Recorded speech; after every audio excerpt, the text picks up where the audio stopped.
Por que algumas pessoas mudam e outras não? Essa pergunta parece simples, mas ela atravessa a vida inteira de muita gente. Duas pessoas passam pela mesma dor. Uma se transforma, a outra permanece exatamente igual. Duas pessoas erram, uma aprende, a outra repete. Duas pessoas dizem que querem mudar, mas só uma realmente muda. E não é sorte, não é talento, não é genética. É algo muito mais desconfortável do que isso. Porque mudar não começa quando a vida melhora. Mudar começa quando a pessoa aceita que do jeito que está, não dá mais. Existe um ponto invisível na vida de todo mundo. Um ponto onde a dor deixa de ser apenas incômoda e passa a ser insuportável. Alguns chamam isso de fundo do poço. Outros chamam de virada de chave. Mas a verdade é, nem todo mundo que chega nesse ponto muda. Alguns apenas reclamam mais alto. Outros se anestesiam. Outros culpam o mundo. Outros se distraem. Porque mudar exige uma coisa que quase ninguém quer encarar: responsabilidade. É mais fácil dizer que o tempo está ruim do que admitir que você parou de caminhar. É mais fácil dizer que não tem motivação do que admitir que perdeu o compromisso consigo mesmo. É mais fácil dizer que está cansado do que admitir que vive em conflito interno. E é aí que as diferenças começam a aparecer. A pessoa que muda não é a mais forte, é a mais honesta. Ela para de mentir para si mesma. Ela olha para a própria rotina e reconhece o caos. Ela percebe que não é só o mundo que está bagunçado, é a mente, é o corpo, é o ambiente, é o tempo mal usado, é a energia jogada fora. Enquanto isso, a pessoa que não muda continua esperando que algo externo resolva. Um novo ano, uma nova segunda-feira, uma nova motivação, um novo problema maior. Mas mudança não nasce do desejo, nasce do incômodo. E existe uma diferença brutal entre querer mudar e estar disposto a pagar o preço da mudança. Porque mudar dói.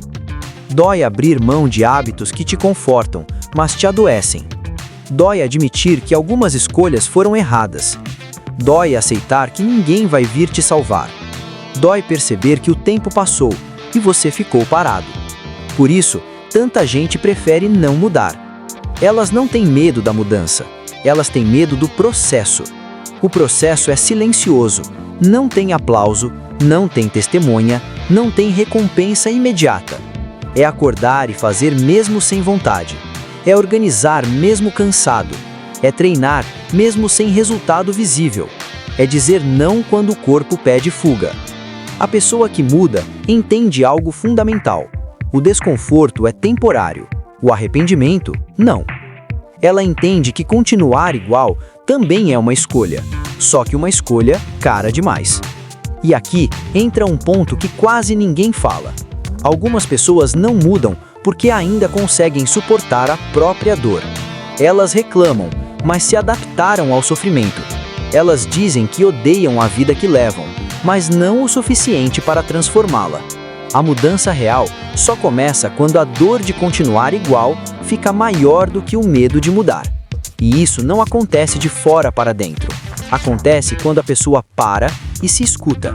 Quando ela percebe que o corpo está cansado, que a mente está barulhenta, que o foco desapareceu, que a vida virou sobrevivência. Nesse momento, duas decisões aparecem. Ou a pessoa endurece, ou ela desperta. Ou ela se fecha, ou ela assume. E não existe meio termo. Mudar não é fazer tudo de uma vez. É parar de se abandonar todos os dias. É começar pequeno, mas começar consciente. É criar ordem onde antes havia caos. É criar disciplina onde antes havia desculpa. Algumas pessoas mudam porque cansaram de fugir. Outras não mudam porque ainda acreditam que fugir resolve.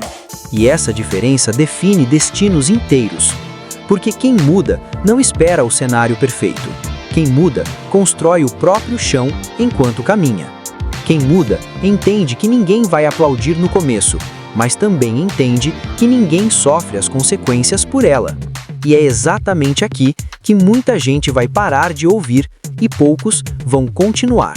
Porque mudar exige constância, exige repetição, exige silêncio, exige escolhas diárias que não dão prazer imediato. E isso separa quem apenas deseja de quem realmente transforma a própria vida.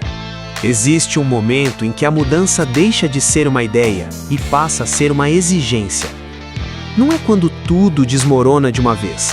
É quando a soma de pequenas negligências começa a cobrar. O corpo começa a falar antes da mente entender. Cansaço que não passa, sono que não descansa, irritação constante, falta de foco, falta de força, falta de vontade. E muita gente insiste em tratar isso como fase. Mas não é fase, é acúmulo.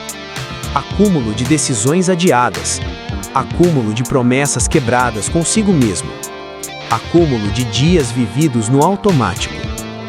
O corpo cobra porque ele registra, a mente ignora porque ela negocia. E aqui está um ponto crucial. Algumas pessoas mudam quando o corpo cobra, outras continuam tentando silenciar o corpo, com café, com distração, com excesso de tela, com desculpas bem elaboradas. Mas o corpo não se cala para sempre. Quem muda entende isso cedo. Quem não muda aprende tarde, ou não aprende. A disciplina nasce exatamente aí. Não no dia perfeito, não na motivação alta, não no entusiasmo. Ela nasce no caos. Ela nasce quando a pessoa olha para a própria rotina e aceita que do jeito que está, não sustenta mais. Disciplina não é rigidez, é clareza. É saber o que precisa ser feito mesmo quando ninguém está olhando. É criar estrutura para não depender do humor. É criar limites para proteger energia. É criar hábitos simples que sustentam dias difíceis. E aqui está o erro de muita gente. Achar que disciplina é punição. Não é. Disciplina é autocuidado de longo prazo. É acordar cedo não porque é bonito, mas porque seu dia precisa de direção. É se mover não por estética, mas porque seu corpo foi feito para isso. É comer melhor não por moda, mas porque o excesso cobra juros. É desligar o barulho externo para ouvir o que está em conflito por dentro. Algumas pessoas mudam porque entendem que ninguém vai organizar a vida por elas. Outras não mudam porque continuam esperando condições ideais. Mas a vida real não oferece cenário perfeito. Ela oferece escolha diária. E toda escolha repetida se transforma em identidade. Você não vira disciplinado de uma vez. Você constrói disciplina quando para de se abandonar. Quando você cumpre o que prometeu a si mesmo, mesmo pequeno, mesmo imperfeito, mesmo cansado. A diferença entre quem muda e quem não muda não está na intensidade do começo, está na constância do processo.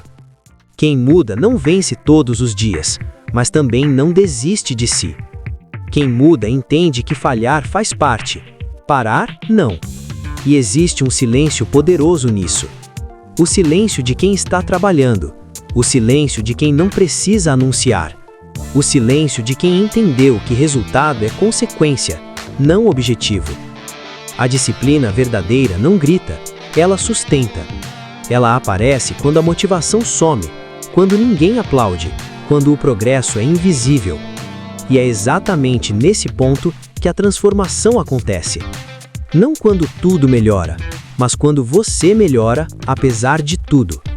O caos não some, mas você aprende a atravessá-lo com estrutura. A dor não desaparece, mas ela deixa de te controlar. A mente ainda tenta negociar, mas o corpo já sabe o caminho. E quando isso acontece, algo muda definitivamente. Você para de buscar atalhos, para de esperar permissão, para de se enganar. Você assume. Assume o dia, assume o processo, assume o desconforto necessário. Porque agora você entende, continuar igual custa mais caro. E não é sobre ser perfeito, é sobre ser consistente. É sobre escolher todos os dias o que te constrói, mesmo quando é difícil. É assim que algumas pessoas mudam, Não porque a vida facilitou, mas porque elas decidiram não recuar. E essa decisão não acontece no barulho, ela acontece no silêncio. No silêncio de quem escolheu disciplina como base. No silêncio de quem entendeu que transformação não é evento, é prática diária. E é exatamente aqui que tudo começa a se alinhar. Corpo, mente, ação. Disciplina X.